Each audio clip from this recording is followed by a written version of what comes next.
Hello, primates. Good evening.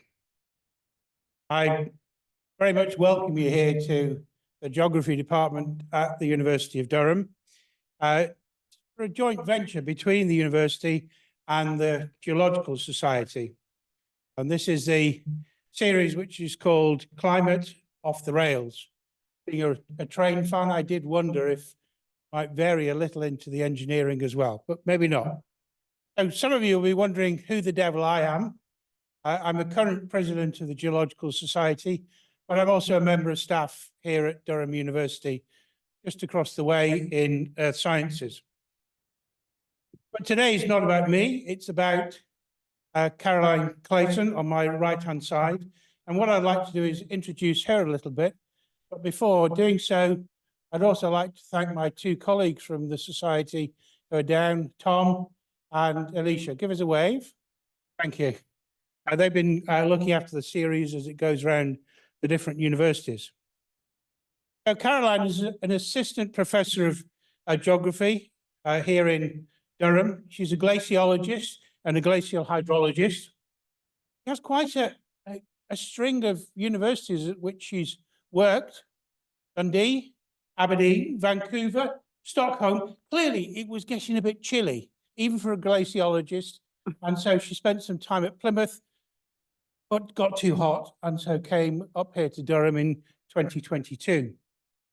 To keep on the coal theme, her backyard, as it were, at the Andes and Antarctica. And she works on a whole range, both of present glacial systems and those in the past as well, and particularly in an interdisciplinary theme, if you will. Today, we're going to hear specifically what role glaciers play in global water, food and energy security.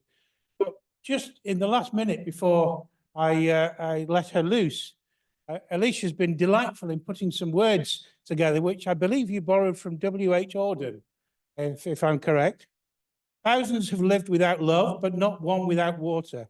Glaciers act as natural water towers, sustaining millions, and yet they're rapidly retreating due to climate change.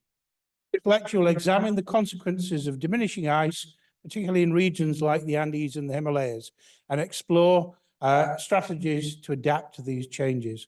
I do join me rather in welcoming Caroline. All right, thank you very much, John. Can you hear me okay from this mic? Yep. All right, fab. This is the Durham event for this lovely series of events as part of the JOLSOC Climate and Ecology Off the Rails series.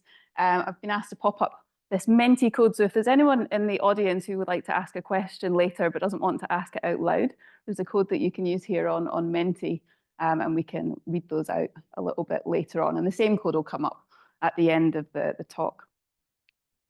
Okay, so as John said, I'm going to be talking this evening about the importance of glaciers for water, food and energy security. I've had a bit of a circuitous path to get to researching this. I've done everything from reconstructing paleo ice sheets to modelling crevasses and lakes on the Greenland ice sheet. But I really started to want to explore things that had a really timely impact, something that meant something now. So water resources and resource security are a challenge that is really facing many of the world's cryospheric regions right now, today. And that's why I'm focusing on that in recent years. So I'll start the talk by just giving a very brief overview about the changing cryosphere. I know a lot of you in the room will understand these changes already, but just an overview in case there's anyone who's more new to that theme. Then I'll talk about why glaciers do matter for resource security and why we care about this as a topic. And I'd like to focus quite a lot of this talk on an area that I've spent quite a few years working in now in the Peruvian Andes, and use that as a case study. And towards the end, in the last few minutes, just briefly, I want to think about the types of future action we could perhaps take to tackle this challenge around resource security in our water tower regions. So the last glacial maximum, so the last period that ice was at its maximum extent on Earth, was around about 25,000 years ago. That varies from place to place around the world. And ice cover was around about 30% of the Earth's land surface at that point in time. Today, it's more like 10%, and a lot of that is concentrated in the polar regions and the Greenland ice sheet and the Antarctic ice sheet. So mountain glaciation, our ice fields and ice caps actually make up a relatively small proportion of the global land ice distribution at the moment. And in some regions, that land ice is really looking quite poorly. So the picture on the left, this is quite a famous climber, Will Gadd, a Canadian climber, and he has gone back to Kilimanjaro recently to re-explore climbing on some of the remnants of Kilimanjaro's ice cap. Not much left there now, these kind of spires of ice. There's been a lot of ice lost through a process called sublimation, where it directly evaporates into the atmosphere. So not a lot of ice left there. Similarly, just last year, there was a story in the news that you may have seen about Venezuela and its glaciers. This tiny little patch of ice, you can see the scale bar at the bottom of that image is 200 meters. So that glacier in length is about 150 meters at the most. It's called La Corona Glacier, or Humboldt, if you're in English or Spanish. And it is Venezuela's last glacier, and it was sort of demoted to not be a glacier anymore last year. So there are countries on Earth already that we have had contemporary ice cover, but within our lifetimes, we're seeing that ice cover disappear entirely. So if we look at that in terms of a global and regional picture, on this figure from the World Glacier Monitoring Service, the time span goes from 1950 up towards the present day. And the y-axis shows mass change of ice from the positive to the negative. So basically, this is the health of glaciers over time. And of course, we can all see that general trend for all of these different regions. Some regions much more notable than others. And Western Canada and the US, the Andes, are some of the regions that are experiencing the most rapid melt over the last few decades. That period around 1990, and particularly the year 2000 or so, there's been an accelerated retreat of glaciers and mass loss in those regions. And just like Venezuela, even some of the sites a little bit closer to home. So this is a news story from Ökjökull Glacier in Iceland from a few years ago, where they actually installed a plaque in the forefield where the glacier used to be. And that plaque says, "A letter to the future. Oak is the first Icelandic glacier to lose its status as a glacier. In the next 200 years, all our glaciers are expected to follow the same path. This monument is to acknowledge that we know what is happening and what needs to be done. Only you know if we did it," which I think is quite a powerful message for anyone that would see that as a tourist or someone visiting that site.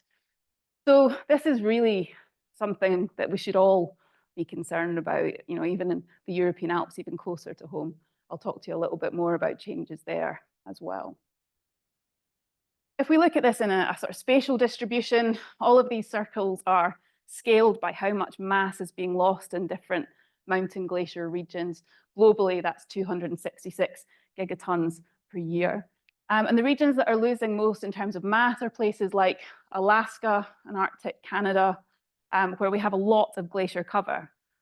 But in regions where we actually don't have much glacier cover left, there's a huge amount of ice thinning going on. So that's places like New Zealand, the Southern Andes, the Alps in Central Europe, and Iceland.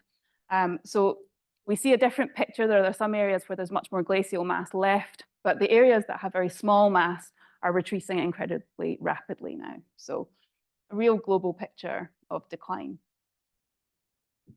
I also want to just pick up in this talk about snow cover, because glaciers form a really important part of water, energy, and food security in mountain regions, but snow does as well. It contributes a lot to meltwater supplies. The figure on the left here looks at the reduction in snow cover. So these are anomalies of April, June snow cover from 1981 to 21 average. And you can see that from around the year 2000 onwards, all of those anomalies have been negative. So we're seeing a clear decline in how much snow cover there is. And this is for the Northern Hemisphere for that period.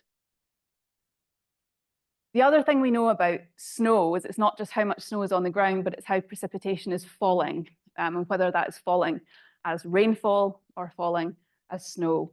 And modeling studies are telling us that more and more of the Northern Hemisphere is experiencing a predominantly rain-driven precipitation regime rather than snowfall-driven, to the extent that parts of the south of Greenland are already right at the cusp of experiencing more rain on average than they do snow.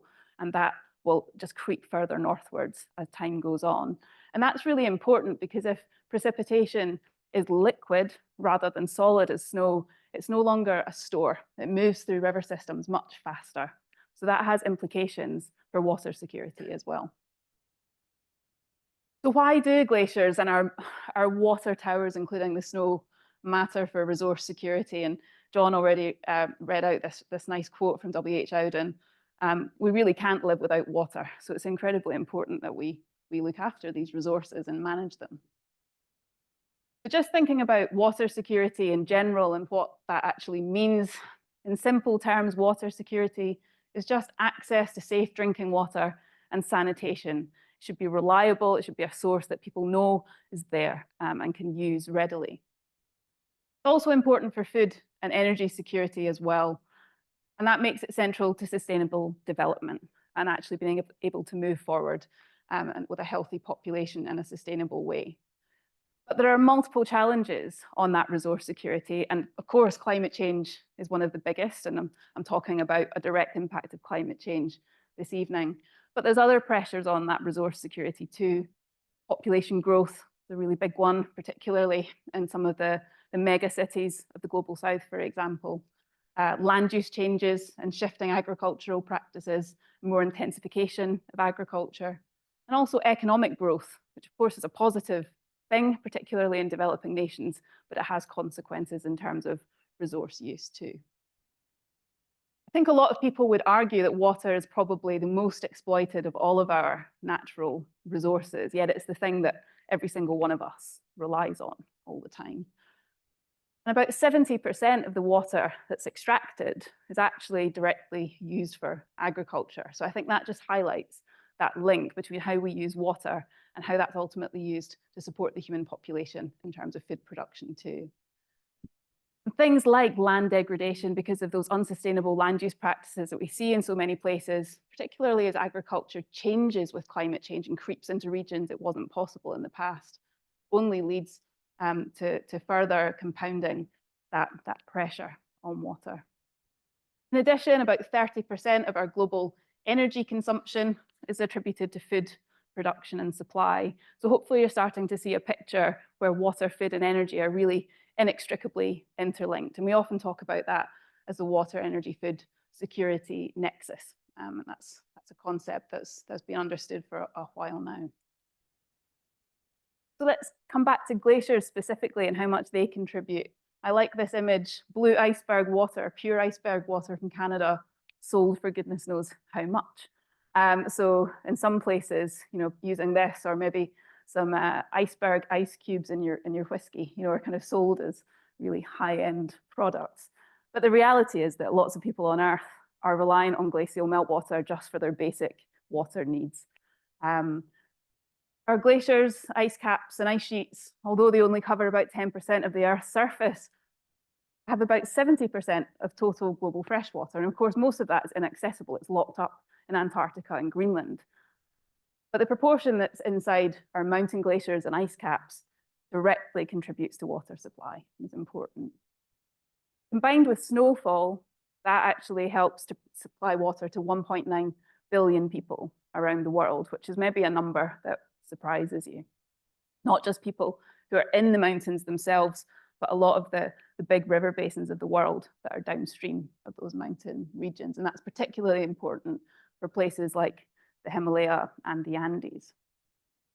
Something else that I find really interesting and really important is water quality. So we often focus on quantity and how much water is available. But if that water is of poor quality, then actually the security is poor as well. So that's something that's really important to consider. And that's everything from changes to water temperature as glaciers retreat, changes to pH, sediment load, and the mobilization of contaminants from glacial catchments. So we can think about these mountain regions as being the water towers of the world. And that's particularly the case for the Andes, for Western America, the Alps, and especially high mountain Asia. In this figure at the bottom, all of these little pie charts, The blue proportion of all of the pie charts represents the contribution to annual discharge of large river basins from snow and ice melt. And you can see that for parts of North America, and particularly high mountain Asia, the direct contribution of snow melt and ice melt actually makes up quite significant portions of annual river discharge. So it's incredibly important. And it's not just important in terms of the overall resource of water, it's also important in the timing of that resource. A lot of the regions where glaciers are most important for water supply are also places that have distinct dry seasons. So in that dry season, where there's no precipitation or very limited precipitation, all of a sudden that meltwater is even more important.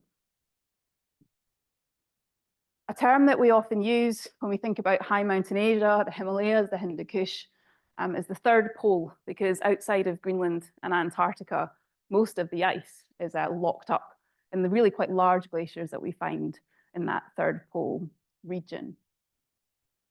In the Hindu Kush Himalaya, there's about 250 million people living directly within that region, but over 1.65 billion living in the river basins downstream in countries including India, Pakistan, China, Afghanistan, Nepal, and Bhutan.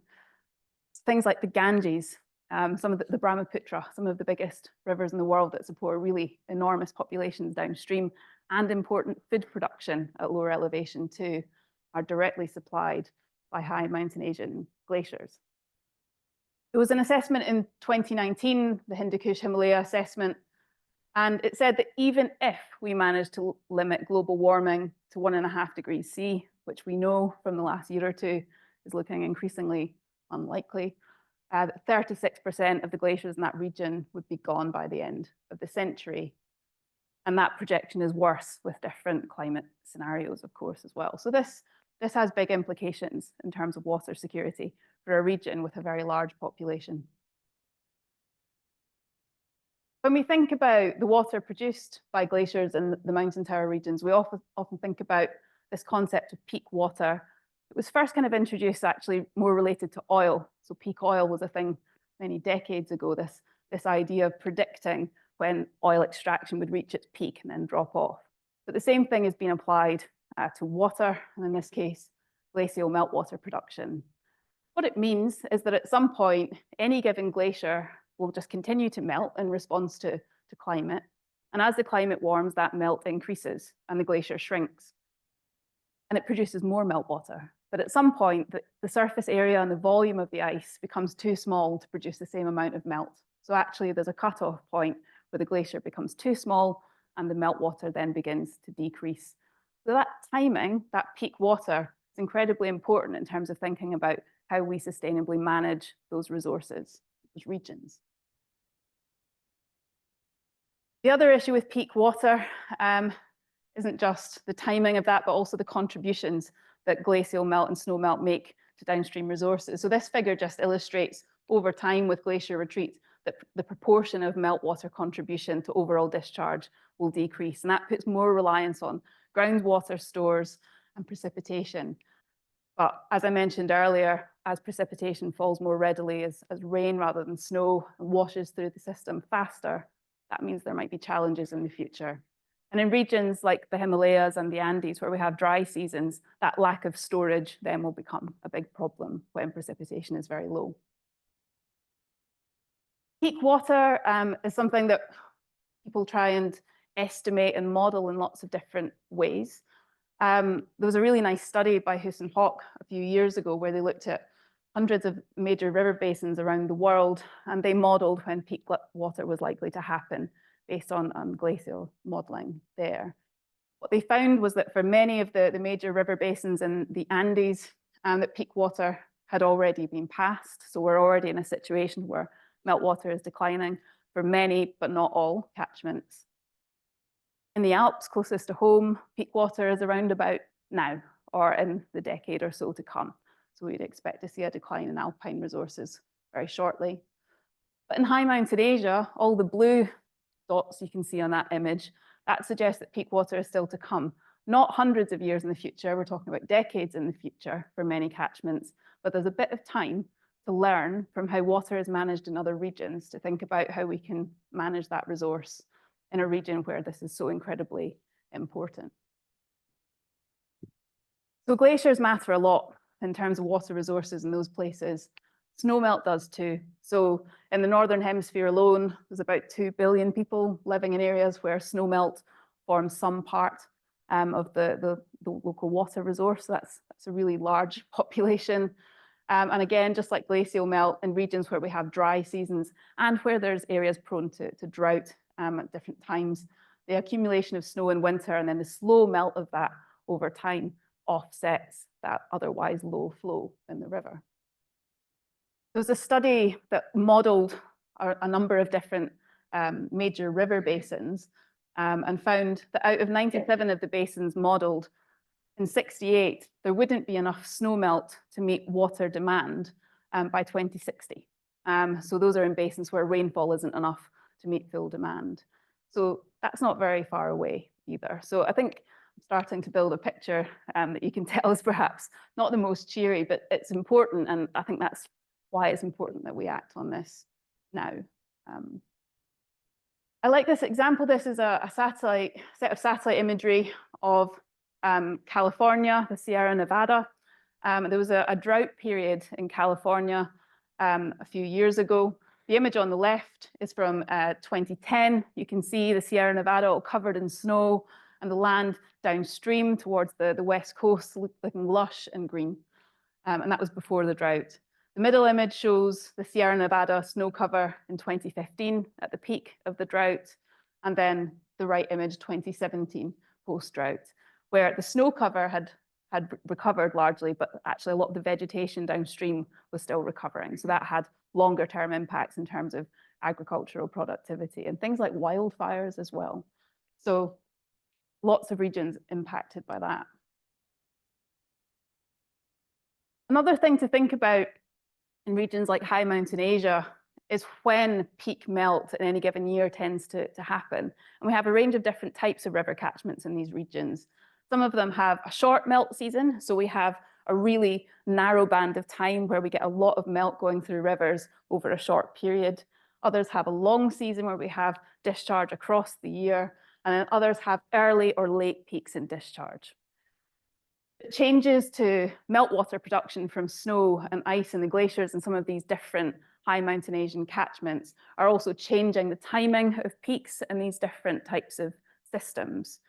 So that might mean in some areas, you might get large amounts of water released very early in the season. It's very much boom and bust then, right? So the rest of the year, you have a relative dearth of meltwater production. There's actually a predicted 40% decrease in snowmelt in this region by 2100 under a high warming scenario. And hopefully we're not going to go towards that scenario, but I think that just highlights how much change could happen here. And these are regions where changes to melt are important because we have more erratic monsoon seasons as we move forward, and also more extreme flood events as well. So how meltwater interacts with those events is also something important to understand.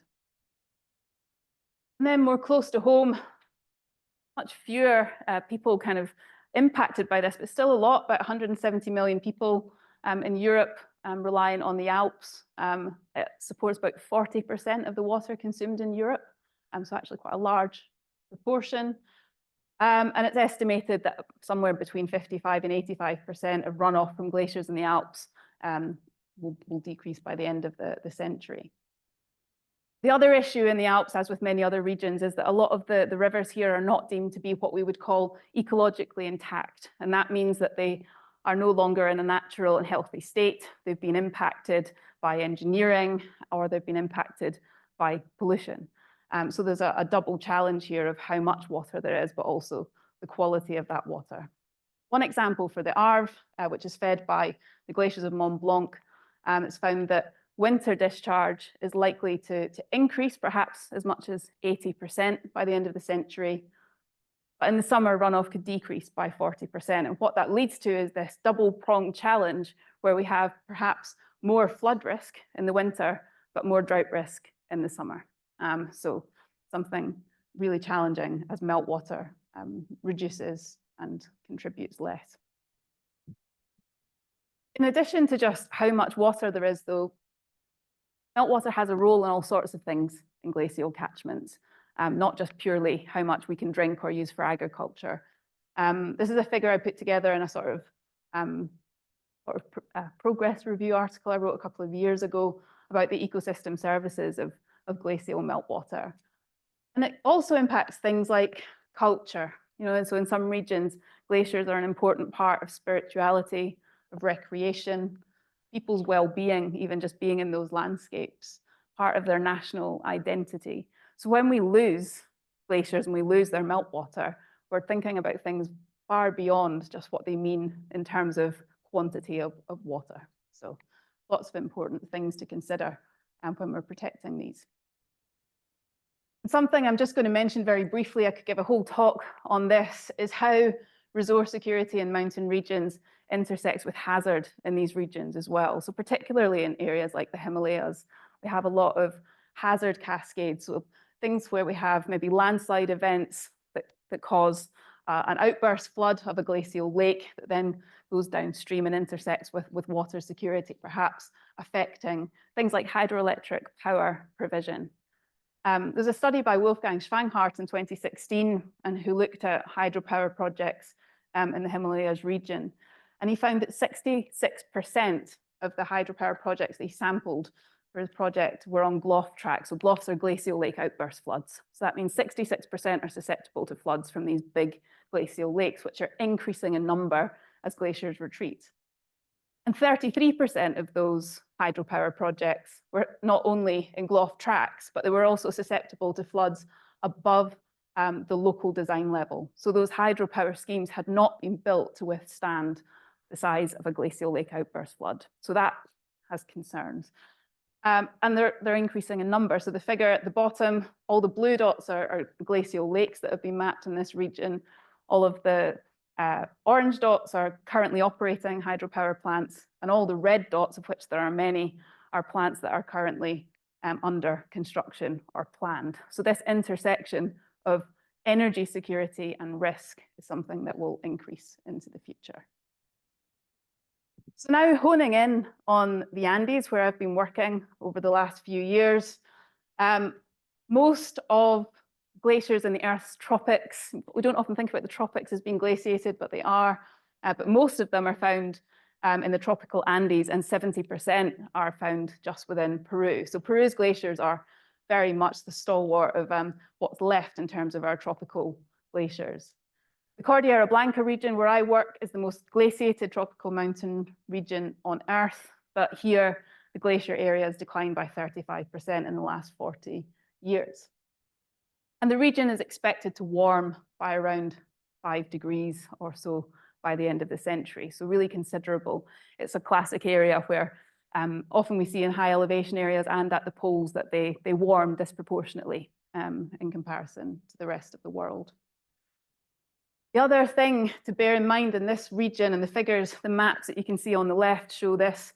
The map on the far left is precipitation across South America. And it shows that the annual average rainfall in all the brown areas down the west coast below 500 millimeters annual average rainfall. So it's very, very dry.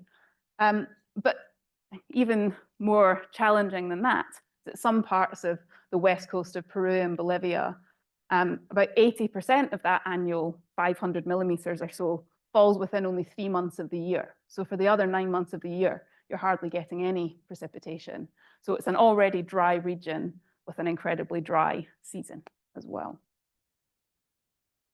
So the work I've been doing recently, I've had projects that have been funded by a range of research councils to look at this. The main one was a project called Sigma Peru, which is about the challenges of glacier and land use change in a large catchment in the Cordillera Blanca called the Rio Santa. And twinned with this project, I had something I'm not going to talk about today called Glacier Map, which was a citizen science outreach initiative to map the glaciers in the region, and actually not for kind of scientific gain, but more to help people understand glacier change and what it means for resources. And then a project I will talk a little bit about, Nuestro Rio, which means our river, and that involved creating a photo app to ask people who lived in the region to take pictures of their local water resources and tell us about their experience of water quality in the region. So these three projects sort of all intersected to help us understand more about the region. Just some pictures to help set the scene. The Cordillera Blanca starts at this very high elevation wetland called Lake Conacocha. It's just a big, very flat but very high elevation area. It's about 4,500 meters elevation. And it's a big wetland area with lots of nature. And that then feeds into the Rio Santa. You can see that in the other picture. And you can just about see some of the snow caps and ice cap peaks of the Cordillera Blanca, which is a sub-region of the Andes in the background. Now, the glaciers here are not in a great state. They're largely quite small. A lot of them are quite steep, and they're all very high elevation as well. Some of them are obviously really on the way out, and we're expecting to lose a lot of these within the next couple of decades. It's also, I mentioned already, this intersection with risk. We're talking about very, very steep slopes. So there's a lot of slope processes here, a lot of avalanching and landslides, also an area of earthquake activity. And these glacial lakes, this is a very famous glacial lake called Lake Palcacocha, which burst in 1940 and killed thousands of people in the town downstream, Juarez. It now has a series of siphons, which you can see in the picture, to help keep the lake level as low as possible. Also, it's used for water resources, but it's not completely protected from future outbursts. The region is has some big urban centers that are rapidly developing. Juarez is the local capital, and you can see an image of that on the left. But we also have a lot of rural indigenous people, Quechuan people, who farm the land in this region and have a lot of subsistence farming here. So they are interacting with natural resources on a daily basis. In the Rio Santa, the river is incredibly reliant on that meltwater. At an annual scale, it's not too bad. About 10 to 20% of annual river discharge comes from meltwater. But during the dry season, that's 40%.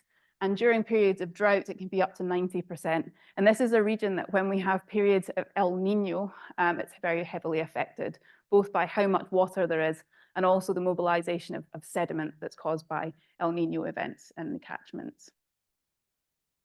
Rio Santa is also home in the lower parts down by the coast to an incredibly large irrigation scheme called the Chavimochic project. This irrigation scheme is nationally important for Peru's economy. It's also quite important for people like us. So if you go to the supermarket and you look for asparagus or blueberries and other vegetables and fruit, especially at this time of year, they may well come from the Chavimochic project in Peru. So it's an important export. But of course, it's water hungry. But 50% of Peru's energy is generated by hydropower, which I think is a fantastic achievement. But of course, that's also reliant on a supply of water. So challenges. This figure has a lot going on. Mainly what I want to point out, the two lines, which are population growth in the two major cities in this region, Juarez and Chimbote.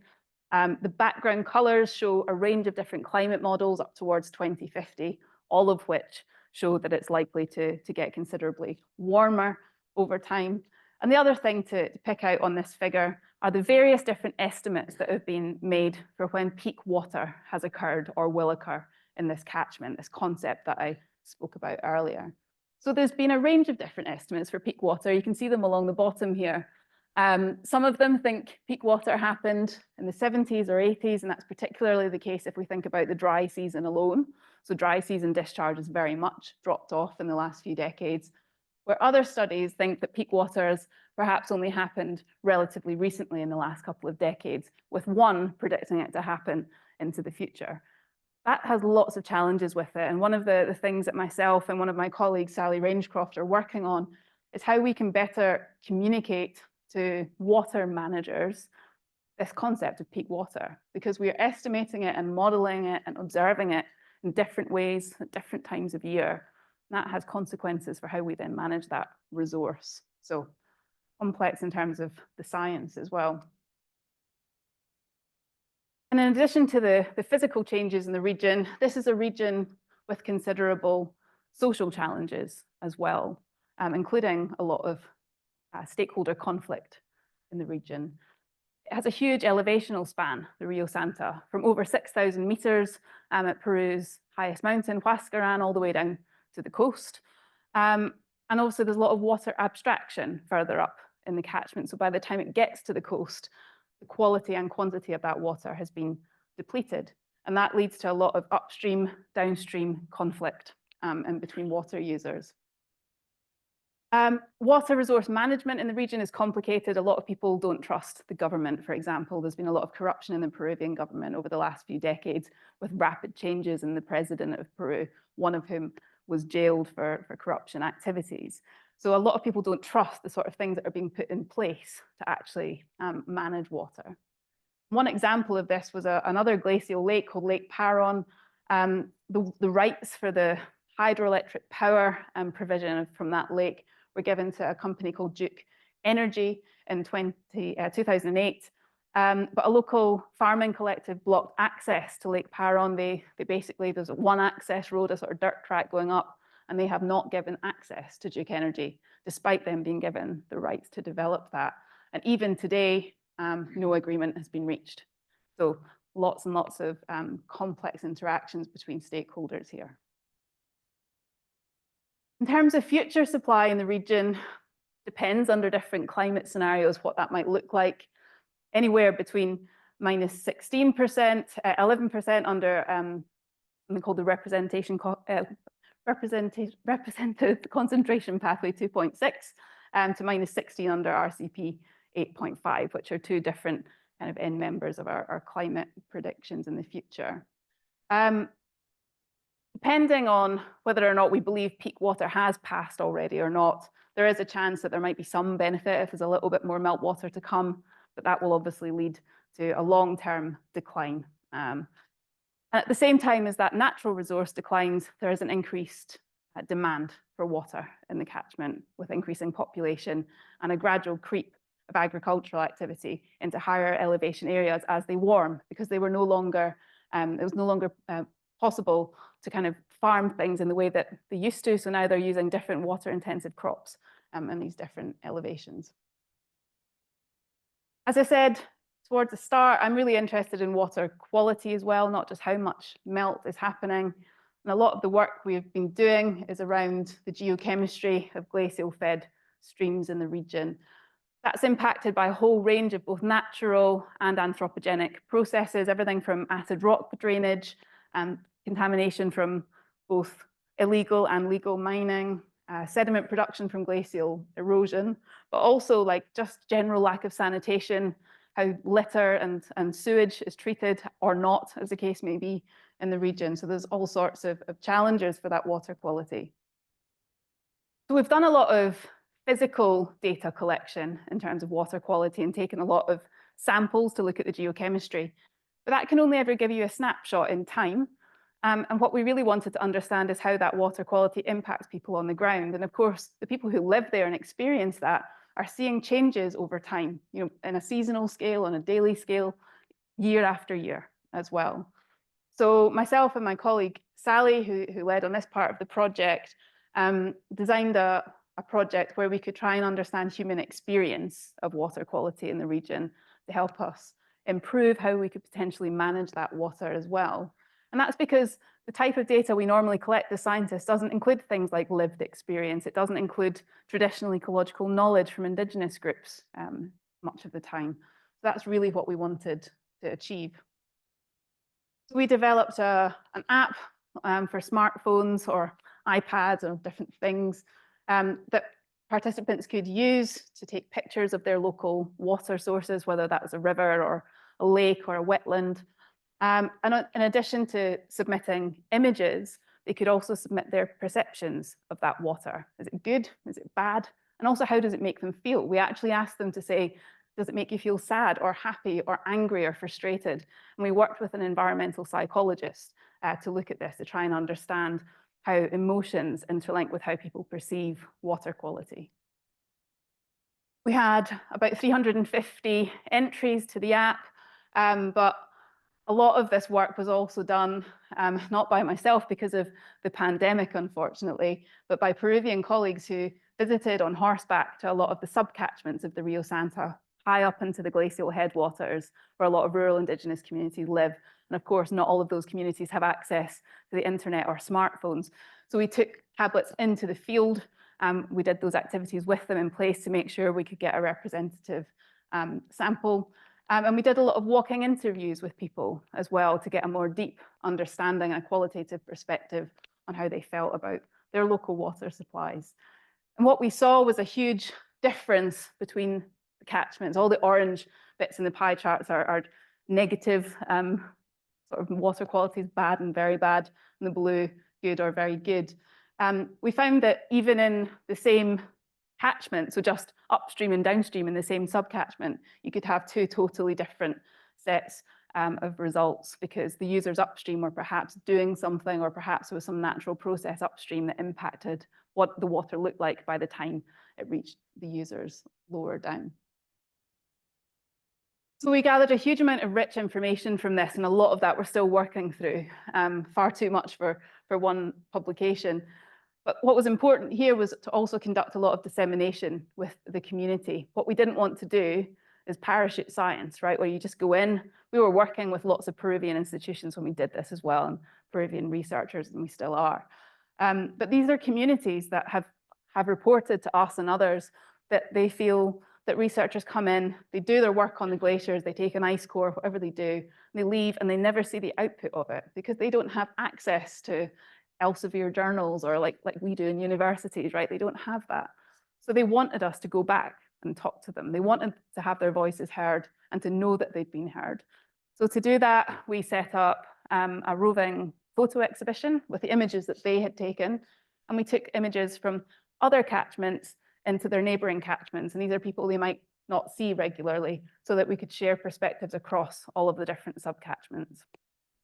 We also made, in Spanish here, what we call water quality scorecards, where we could report back both the perception of water quality and how people feel about it and the perceived reasons for that water quality. But we also gave them information on measured water quality that we had gathered because they wanted that information for when they want to talk to their local policymakers, their local government. You know, they wanted that information. So that's something that we tried to do.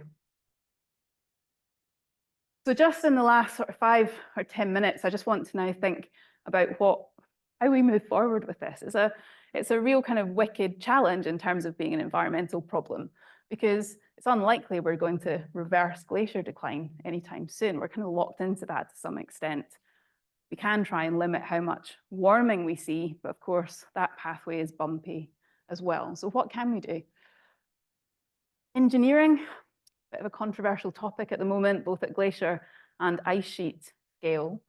There's a range of small scale projects that have been suggested for mountain glacier regions. These things on the left look like little pyramids. These are called ice stupas, and these have been developed in a few catchments of the Himalayas. And what they do is they pump water from local streams at periods of the year where water is enough, or maybe not plentiful, but it exists. The water is pushed up a hose, comes out the top as like a little waterfall, and overnight it refreezes. And as it refreezes, it kind of builds up layer by layer. So when they get to the dry season, when there's not as much precipitation, they can use the melt of these ice stupas to offset some of that lack of precipitation. The downside of this, though, is that it can disrupt the water supply for downstream communities as well. So I think that these are solutions that often have negative consequences in other areas too. And they're all very local. Other local solutions are what we call glacier conservation methods. That's everything from using white blankets to cover glaciers, painting debris on the surface of glaciers white to reflect sunlight back into the atmosphere, compacting snow to reduce removal of snow by the wind, or even adding water to snow so it refreezes and turns into ice and is more dense. Just as an example, glacier blankets in this panel here on the Stubai Glacier in the Alps. Every year this is rolled out, it costs 90,000 euros a year to do. It takes 8 people 3 weeks. And it is done because it's a ski resort. So this is somewhere they are lucky to have that resource because economically they can support it, and then that supports their economic activity, which is skiing. So this is nothing to do with water resources in this case. So I think a lot of these solutions are incredibly local and unlikely to be something that resolves the problem. So then we look to things like adaptation and mitigation. In mountain glacier regions, adaptation looks at how we can reduce the negative impacts associated with climate change. So assuming that climate change will happen and is happening, what can we do about the impacts we see on the ground? So in regions like this, being more efficient with our use of irrigation, for things like that big Chavimojic irrigation scheme in Peru, for example, how can water be used better there? Increasing catchment storage, and that could be through the reintroduction and development of things like wetlands to slow down the flow of water in the absence of snowpacks and glaciers that would naturally buffer that storage. Changing which types of crops are grown so they're less water hungry, and improving land use practices. There's other ways to adapt as well, and that might be around who's paying for adaptations and who's actually paying for things to be put in place to make life better for the people that live there. And that includes things like the polluter pays principle. So if a mining company has been shown to be responsible for reducing the water quality, they need to pay to fix it. And also payment for ecosystem services, which is something that we commonly do in the West, in Europe and the UK, but has proved a challenge in places like Peru. They tried to roll out payment for ecosystem services, which is like a tax, a local tax on water that is then used to improve water services in lots of different ways.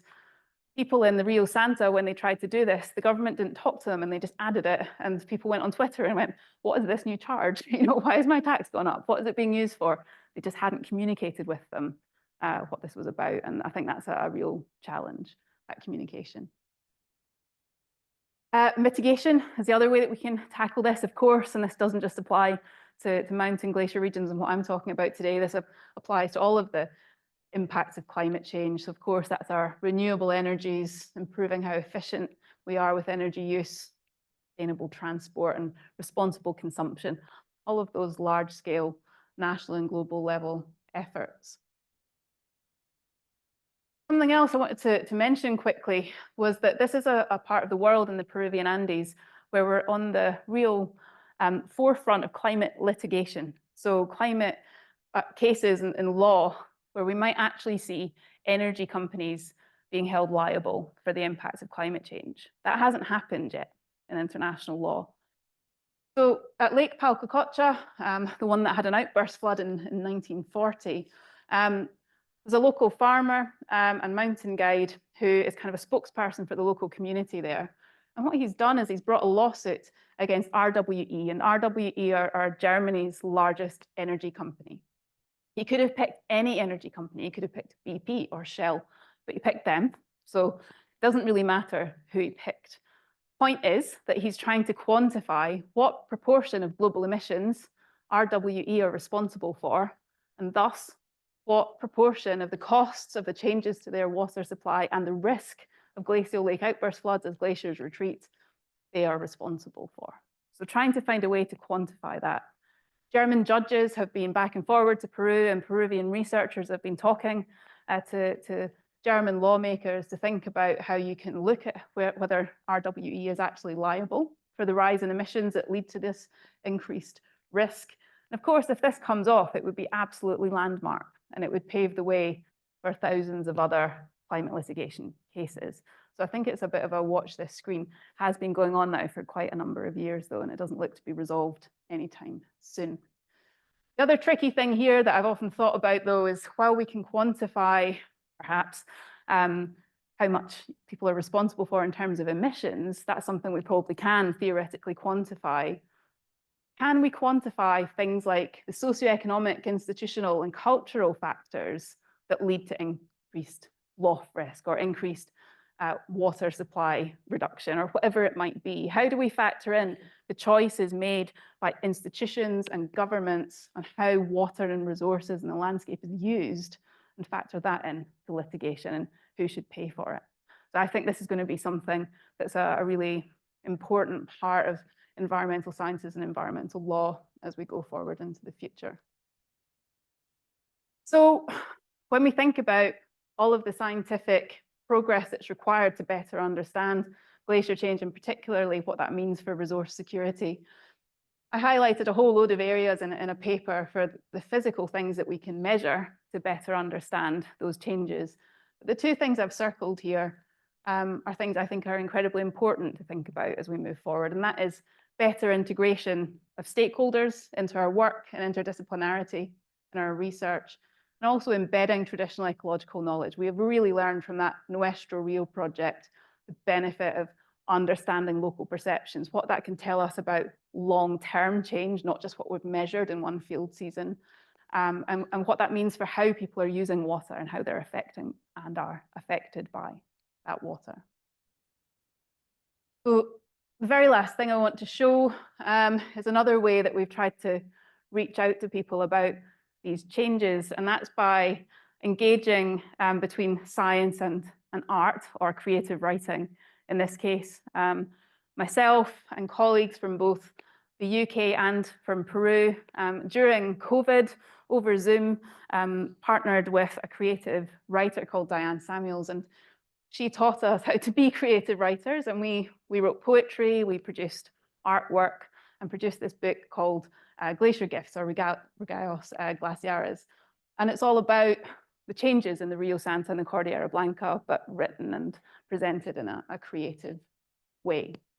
This is just one example. On one page, we have some very simple text, factual text about the river, about the Rio Santa and what it means. And then on the right, on the other page, we have a poem by my colleague Sally, My River, which is written about that catchment, just to try and capture people's imaginations and do outreach in a slightly different way. So there's a QR code here, and the website is there. You can find a free version of Glacier Gifts if you're interested to go and read more about that, or about any of the work that we're doing across those 3 projects in Peru. And I will wrap up there and say thank you for listening.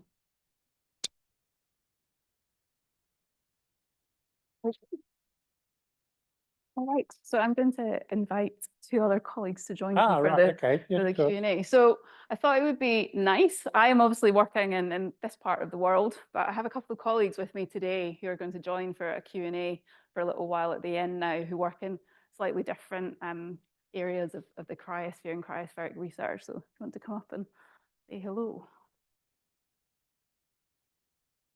Maybe. So do you need me to conduct the questions? I think we can handle it between the 3 of us. We're good. Yeah, we're good. Thanks, John. I'll pass that to you and you can introduce yourself, Mike. Hi, Professor Mike Bentley. I also work in Department of Geography here in Durham. And as the slide mentions, most of my work is in the polar regions. I work a lot on the Antarctic ice sheet, particularly interested in using its past history to try and work out what it might do next, trying to improve sea level projections. Also have ranged over Greenland and Patagonia.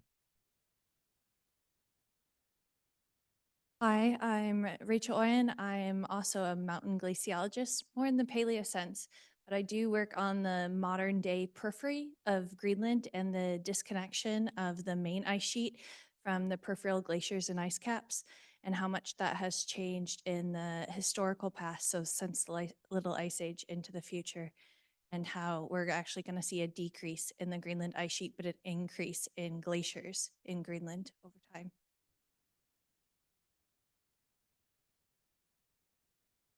Any questions? Any of them?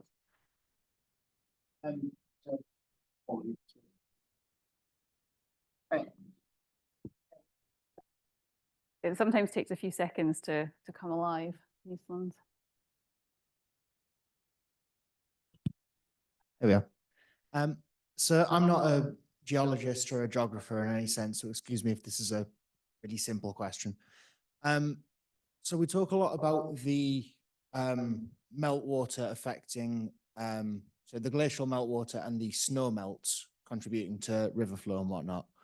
But if we're looking at purely regenerative rather than preventative measures, say we not only curtailed global warming, but put it back to where it was when it was sustainable, I know it's not going to happen, but would the snow melt, the snowfall be restored by that temperature? Would that restore those pre-melt levels, or would you need to wait for the glacier to build back up? Because then you're looking at a difference between hundreds versus thousands of years. Yeah, that's a really good question. So yeah, if we could like magically stop climate change and restore that back to what it was like, you know, a few decades ago, snowfall would improve drastically and snowpacks would improve quite quickly. But glaciers, there's quite a long lag time between, yeah, when that would happen and the build up and accumulation of ice over time. Actually, either Mike or Rachel can probably have more insight on how long that process takes in terms of glaciation. But yeah, a really long hundreds and thousands of years. So yeah, unfortunately. I can give you a general answer, which is as we try and reach or stay below 2 degrees, even better, stay below 1.5, which is looking increasingly difficult. The IPCC has been very clear that to do that, we're going to need negative emissions. So things that kind of take carbon out of the atmosphere. And there's a number of ways we might do that. Once they start doing that, they're going to keep doing that. So even if we overshoot, we will start coming back down again. Now, the timescale for that, of course, is the big question. But you'll not be surprised, there's an awful lot of work now starting on, well, actually, what will climate start to do is we, if you like, come back down the cooling curve, which we think will come eventually. And the cryosphere will probably, the cryosphere and the deep ocean will be the slowest parts to react. They will still be feeling effects from hundreds of years ago. So the rainfall, the temperature, things like that will change quite quickly, probably back to where, hopefully back to something similar to what we might have been used to for thousands of years. The cryosphere will take much longer, but the mountain glaciers will be quicker than the ice sheets. Yeah, John. Sorry, we've just got a quick wanna- question online. Yeah. Somebody says, with respect to the water quality citizen science work you've been doing, have you thought about trying to capture basic quantitative water quality data using citizens?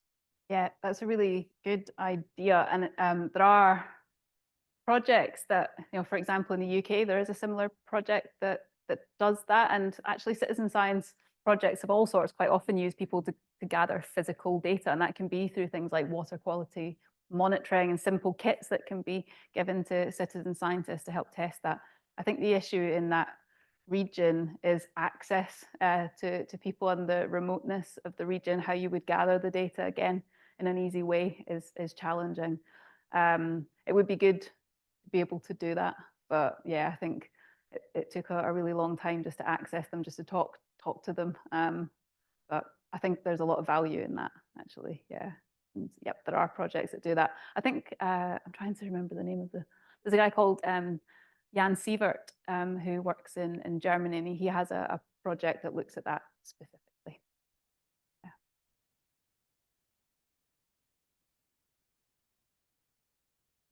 Yeah. I have a question which sort of ties together something you said a moment ago, Mike, and what you talked about 2/3 of the way through the lecture, Caroline. You eventually came to Europe, started to tell us about some of the engineering processes which are going on to increase ice cover and so on. But the question I have is, has anyone done a life cycle analysis on that? Are we putting more CO2 into the atmosphere by doing that engineering than we are improving the ice cover? In which case, you know, worse than nothing. Yeah, Mike has been involved recently in a sort of and geoengineering paper, and you might have. Yeah, so sorry, me again. There's sort of different levels of geoengineering, and there's the small scale glacier based on like the Stupas and the Stubai Alps and so on. I don't know if the life cycle analysis has been done on that. I suspect that's pretty intensive in terms of machinery moving around and all that plastic that's being, yeah. So I suspect, I mean, but of course that's in a rich country that wants to protect a particular industry and they can afford to do so. Where I think if you speak to many glaciologists, not all, but many glaciologists, where we're more concerned is where there are some growing proposals to try and geoengineer the ice sheets. And that might be through global stratospheric aerosol injections, so try and put more things in the atmosphere to try and create clouds to reflect in the atmosphere, which has all sorts of unknown consequences and other pollution consequences. But even things like building big underwater curtains to stop warm water reaching the Antarctic ice sheet, which is just plainly not going to work. But this is attracting quite a lot of interest amongst some policymakers and amongst some of the tech startups who think they can make some quick money out of selling the ideas and then on they go. So actually, there's been quite a lot of work being done recently amongst the glaciology community to put out some of the kind of critical evaluations of these things to say they won't work, you can't do them at scale. You know, they might be interesting in a lab, but you're not going to be able to put a sea curtain in a place in Antarctica where for the last 40 years, only about 30% of the icebreakers that try and get there actually get to that point. You're not going to be able to build a structure 100 times the size of the Thames Barrier there. So there is a debate going on. And I think glaciologists are keen to put some of the views. It's not saying geoengineering is always wrong, but a lot of the things that are being proposed either won't work, or as I think you say, actually their life cycle analysis is not going to be great. Firstly, thanks for a great talk, Carolyn. You made the point in the absence of being able to do anything about the supply, improve it, or manage it. We have to adapt. Adaptation, at the core of adaptation is behavior change. In your work in Peru, did you get any sense of the appetite changing behaviors around demand? Well, limited, I would say. There is appetite for adaptation in terms of particularly construction of new wetlands and glacial forelands in that region is something people are keen to explore, because I think it's been quite well communicated to communities there that it has the benefit of buffering the water and storing it for longer, but it also cleans the water. And I think that is something that is now being rolled out in multiple parts of these subcatchments.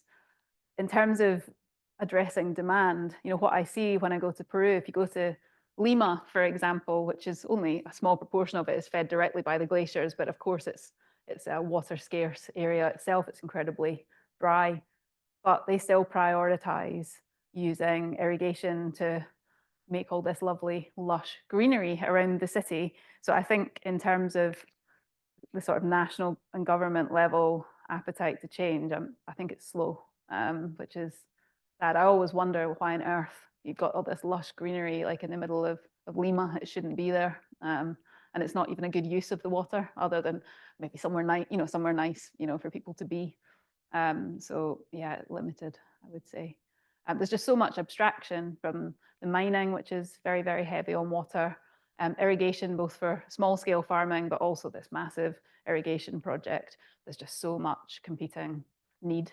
It's hard to know where they would start. So yeah. I have another question online. Are South American university colleagues invited to share in this research as well?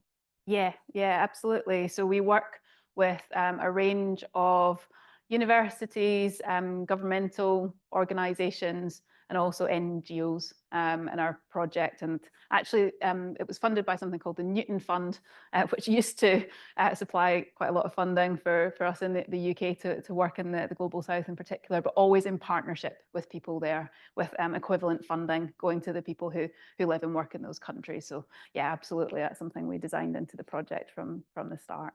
Yeah. Thinking you were talking about the idea of litigation sort of progressing into to what extent, if litigation did come in, is that just going to drive all the data underground? What's going on? I mean, in the civil engineering world now, lots of contractual claims about things. You don't get the lessons learned coming back into industry. So I'm not sure litigation is actually a great favor for the future. Yeah, possibly not. I think the issue is quantification, so I think theoretically quantifying greenhouse gas emission contributions and those kind of things can happen, but it's all the social stuff on the ground. I just don't know how that can be quantified, but it's something when you go into COP, that's it's more and more important in the sense of COP, this litigation side of things, and someone ultimately has to pay for the impact of climate change for those communities that are disproportionately affected by it. I don't know what the outcome of that will be, or incredibly complex. But yeah, you're right, it could have consequences that aren't so good as well. Hi, Caroline. I was wondering, sort of following on from the question here about sort of the appetite for adaptation and stuff, but actually within like local communities within Peru or sort of more remote areas, are they feeling these sorts of impacts? And is there sort of an anger amongst those communities, did you find, about them having to adapt their way of life for something that wasn't they're doing? Yeah, for sure. And I think that that particular case with the mountain guide who's kind of trying to sue RWE, I think that's just one example. It's kind of like a sort of spearhead, a sort of bigger stone, you know, of that. But you hear a lot of the same from other people that you talk to in that region. I think the issue is both in places like this, but also in parts of the Arctic, Indigenous people often feel disconnected from the process of adaptation and mitigation, and who's actually helping to support them. And I think that's just been a big part of the challenge for people like us over the last few decades, is that's just not been incorporated anywhere near enough, to the extent that now actually even sometimes when you approach communities like that, they're often reluctant to be involved because of bad past experience. So I think scientists and our old traditional approaches has probably damaged that a little bit, and we've got a lot of work to do in improving those relationships. So yeah, science has a bit to blame as well for that, I would say.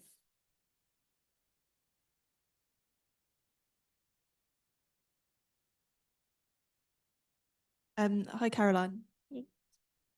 Thanks for a great talk. I just had a question about coming back to the peak water for the Andes. So you had a range between like the 1970s and the 2050s or something like that. So what is it that's contributing to that uncertainty? Is it like issues with kind of quantifying things like the base flow, quantifying the glaciers, or is it like the future modeling, or is it just like everything? Bit of everything. So those estimations, some are modeling studies, some are observational studies. Some are based on discharge stations that are right in front of a glacier. Some are from discharge stations that are dozens of kilometers downstream, and by that point you've got groundwater and precipitation, so the proportions change. Yeah, so like all of that stuff. Some focus on just on the dry season, some are an annual time scale. But how you then communicate that, or if, you know, if a water manager or policymaker is looking through the literature and trying to pull out useful information on peak water, and you get, like you say, estimates 1970 to 2050, how do you pick that apart? So we're trying to think of ways that we can encourage a more unified language around that in practice. Sense of which one might be vaguely right? Like, is it in the future or the past? I think for that catchment, it's definitely in the past. Yeah, yeah. And I think that one future estimation in 2050 was a kind of, it's a modeling based estimation for one particular subcatchment of the area, which is close to a glacier that still exists. So I think that's why it's skewed. So it's in the past. Yeah.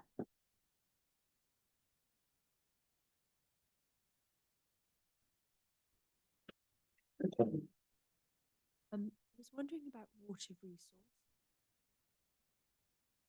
Kind of two parts. As for the kind of proportion that's taken upstream, lag, probably lots of that cycles and then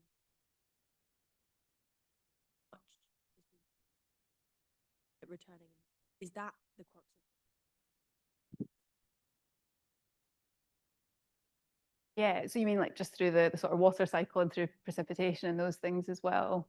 Yeah, so I think because in this part of the world, especially in the dry season, there just is so little precipitation.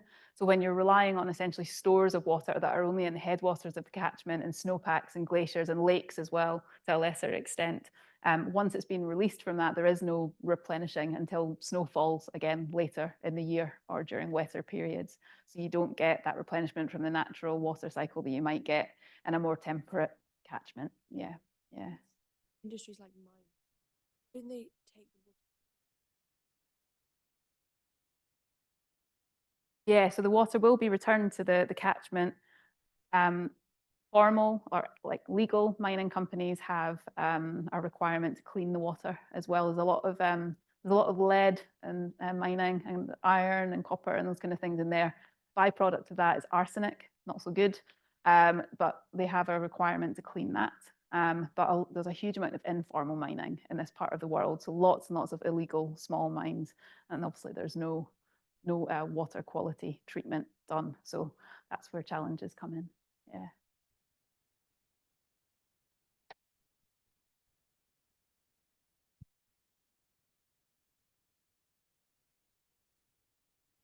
If we've got time for one more question online, we've got somebody who asks, in response to identification of reduced water quality, has this led to any strategies to improve water quality?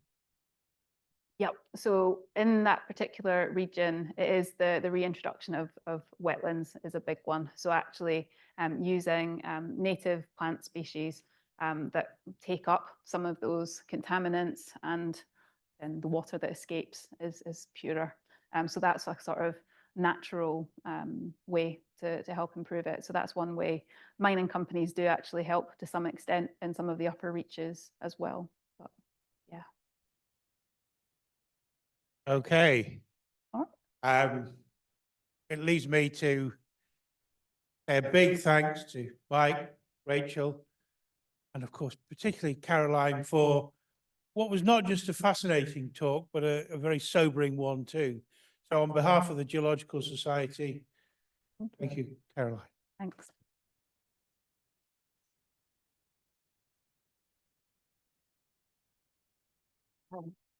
Yeah, I'll also just really quickly highlight on behalf of the JOLSOC that the next event for this series is in Birmingham on the 12th of March about biodiversity fossils. So yeah, check that out online or if you're interested.